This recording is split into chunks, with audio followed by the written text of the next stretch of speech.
नमस्कार दर्शक बंधु चलतु देखा आज अनुचिंता क्या सह किपरि कथा हेबा उचित। नंबर 1 माँ सह प्रेम कथा हुअन्तु। नंबर 2 बापा सह सम्मानर सहित कथा हुअन्तु। नंबर 3 भगवान सह नीरवरी कथा हुअन्तु। नंबर 4 पत्नी सहित सत्यता पूर्ण कथा हुअन्तु।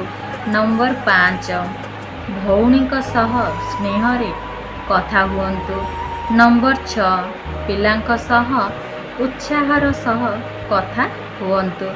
नंबर 7 भाईंक सहित हृदय कथा हुअन्तु।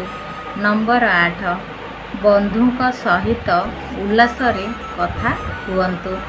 नंबर 9 विक्रेतांक सहित निश्चिंत होई कथा हुअन्तु।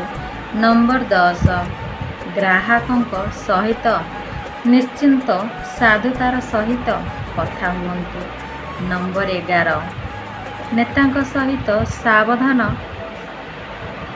सह सावधानर सहित कथा हुअन्तु, नहले आपणकर विपत्ति आसीपारे।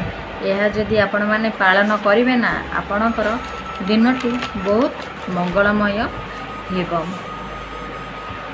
नंबर 1 पूजा कला बेले उत्तर किंबा पूर्व को मुख करी बसिबा शुभप्रद होइथाय। नंबर 2 ठाकुरंक मूर्ति बा फोटो को पूजा गृहर पूर्व बा पश्चिम रे रखंतु। नंबर 3 रोषेई गृहर रंग हलदिया किंबा गोलापी करंतु। नंबर 4 रोषेई गृहर पूर्व पश्चिम बा उत्तर रे डाइनिंग रूम करिले शुभ होइथाय। नंबर 5 घरे भंगा दर्पण भंगा जिनिस जहाँ भी अच्छे ना ताकू व्यवहार केबे भी करिवे नाही। आपण माने जदि पालन करिवे ना आपणकर दिनटी बहुत मंगलमय हेबो।